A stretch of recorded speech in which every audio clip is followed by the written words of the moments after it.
SIR হিয়ারিংয়ে মানবিকতার নজির দাঁতনে লম্বা লাইনে দাঁড়িয়ে থাকা সাধারণ মানুষের পাশে শেখ ইফতেখার আলী। ফের মানবিকতার অনন্য নজির গড়লেন রাজ্যের শাসক দলের এক দায়িত্বশীল নেতা। তিনি আর কেউ নন, পশ্চিম মেদিনীপুর জেলার দাঁতন 2 নম্বর ব্লক তৃণমূল কংগ্রেসের সভাপতি তথা ব্লকের বন ও ভূমি কর্মাধ্যক্ষ শেখ ইফতেখার আলী। বুধবার ধনেশ্বরপুর দাঁতন 2 নম্বর বিডিও অফিসে স্পেশাল ইন্টেন্সিভ রিভিশন সংক্রান্ত হিয়ারিং চলাকালীন দীর্ঘক্ষণ ধরে লম্বা লাইনে দাঁড়িয়ে থাকা দলমত নির্বিশেষে সাধারণ মানুষের পাশে দাঁড়াতে দেখা গেল তাকে। গরম ও ভিড়ের মধ্যে অনেকেই না খেয়ে অপেক্ষা করছিলেন। সেই পরিস্থিতি নিজের চোখে দেখে মানবিক উদ্যোগ নেন ইফতেখার বাবু। তিনি সম্পূর্ণ ব্যক্তিগত উদ্যোগে লাইনে দাঁড়িয়ে থাকা মানুষের হাতে তুলে দেন জল ও বিস্কুট। তার এই মানবিক আচরণের স্বস্তি ফেরে সাধারণ মানুষের মুখে। উপস্থিত বহু মানুষ ইফতেখার বাবুর এই উদ্যোগকে সাধুবাদ জানান। এই প্রসঙ্গে শেখ ইফতেখার আলী বলেন, হিয়ারিং এর জন্য অনেক মানুষ সকাল থেকে না খেয়ে লাইনে দাঁড়িয়ে রয়েছেন।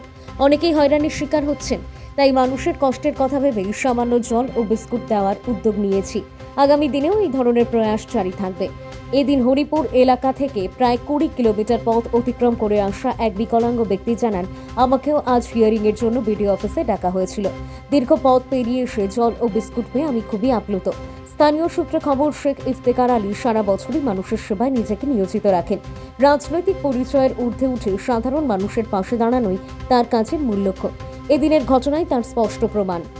নাম উত্তম জানা, বাড়ি উত্তরাজদা। কি জন্য ব্লকে এসছেন? ওই হিয়ারিং এর জন্য। কিসের হেয়ারিং? এসআইআর। আপনাকে কি কারণে ডেকেছে?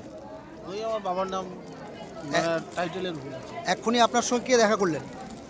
এখন ওই ব্লক সভাপতি ডাক্তারবাবু জানা। উনি কি বললেন আপনাকে? বললেন এটা তাড়াতাড়ি করিয়ে দিলেন। আশ্বাস দিয়েছেন? হ্যাঁ হ্যাঁ, কেমন লাগছে আপনার? মোটামুটি এসে তো কষ্ট তো লাগছে, এত দূর থেকে এসে। ব্লক সভাপতি ইফতেখার যে বললেন যে আপনাকে সহায়তা করছেন। হ্যাঁ, উনি যেখানে দেখা হয় আমার সঙ্গে সাহায্যের হাত বাড়িয়ে দেন। তবে আজকে নয়, এই কয়েকদিন থেকে হিয়ারিং হচ্ছে। আমাদের কাছে উপস্থিত আমাদের কর্মদক্ষ, স্বাস্থ্য কর্মদক্ষ, ওনার নাম হচ্ছে আপনার ভক্তি দলপতি। ওনার জন্ম এখানে, বাবার জন্ম এখানে, দাদুর জন্ম এখানে, তারপরে ওনাকে হিয়ারিং নোটিশ। আমরা এসে দেখেছি সকাল থেকে মানুষের ভিড়, মানে 500-1000 উপরে মানুষ সকাল থেকে লাইনে আছে।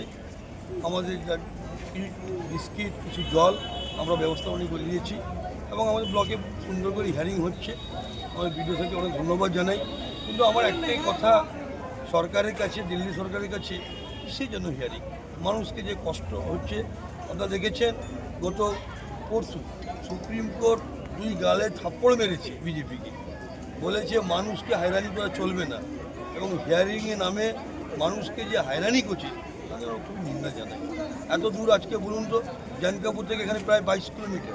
আপনি দেখেছেন একজন হ্যান্ডিক্যাপ লোক, বাড়ি হচ্ছে হরিপুরের থেকে এখানে 18 কিলোমিটার, প্রায় 20 কিলোমিটার। এত দূর থেকে হিয়ারিং হচ্ছে।